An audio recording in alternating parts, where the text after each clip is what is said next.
George Washington was chosen as the commander-in-chief of the Continental Army in 1775.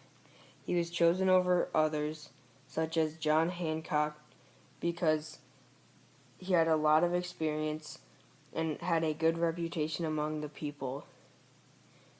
The people also hoped that a leader from Virginia would bring all of the colonies together.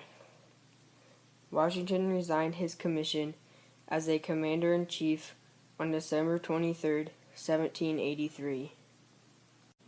George Washington did not receive any pay for this position. He only asked that his expenses be reimbursed at the end of the war. This is because he already had enough money to live on. The Articles of Confederation were written on November 15, 1977. The original purpose for the Articles were to create a loose confederation of sovereign states in a weak central government. This was considered the first Constitution of the United States. However, the ratification of the Articles of Confederation by all 13 states did not occur until March 1, 1781. These articles left most of the power with the state governments. The need for a stronger federal government soon became apparent and eventually led to the Constitutional Convention in 1787. These articles were made to help agree with the people who wanted a weak central government and that gave the people more power. The realistic outcome of these articles was that they did not work and only lasted until 1787 until they were replaced. The Treaty of Alliance with France was made in 1778. The French made allies with the Americans to help America against Britain and recognize them as a free nation. They also wanted to become trading partners with the Americans. The French were enemies with the British and wanted to do anything they could to help stop them. Congress needed to send someone to France to have them agree to the treaty. They wanted to send someone there so that they could secure a formal alliance and more than just something they talked about. They decided to send Ben Franklin to represent America for this. The treaty was finally signed on February 6, 1778, which started the alliance between France and America. The Treaty of Paris was written on September 3, 1783. The three Americans that were involved in writing this were Benjamin Franklin, John Jay, and John Adams. The Treaty of Paris helped with many things, such as establishing boundaries between the United States and British North America. It also granted fishing rights to United States fishermen in the Grand Banks off the coast of Newfoundland and in the Gulf of St. Lawrence. Although many of the articles were important to America, the Americans felt the most important to them was Article 7 of the Preliminary Articles of Peace. The primary goal of the treaty was to end the Revolutionary War and recognize America as an independent nation.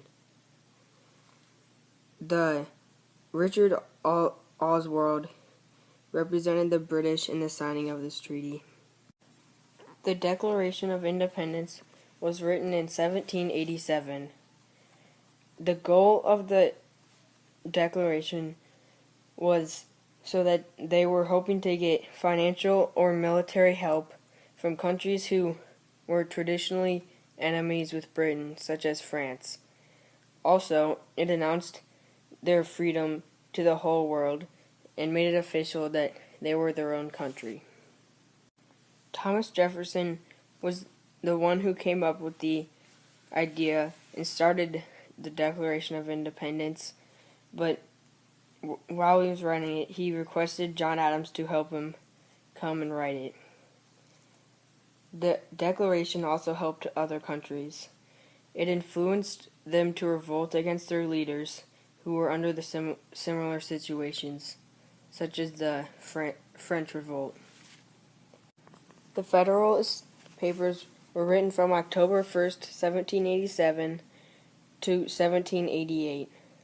The writers of these papers were Alexander Hamilton, James Madison, and John Jay.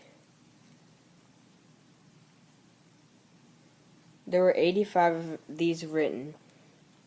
The writers were not known until much later because they used the signature Publius so that no one would know who actually wrote these papers. The name Publius is very symbolic. It was signed in honor of the Roman consul Publius Valerius Publicola. One of the most important papers was the Federalist Paper number 84. It is important because it proposed the idea that a Bill of Rights was not a necessary component of the Constitution. A Federalist is a member of the government in the Constitution favoring a strong central government and a national government. These people are mostly the more important people in politics and not the average people, because the average people wanted more of a weak central government. The Constitution of the United States was written on June 21st, 1788. The term ratify means to sign or give formal consent to, making it officially valid. The Constitution was ratified on September 17th, 1787. The Constitution was written to give more power to the central government. They were giving more power to it because there were good checks and balances that represented the people, also known as the Senates. The only problem with who had more power was that some thought a central government was unfair because they felt this was similar to what the government was like in Britain, and that is not what they wanted.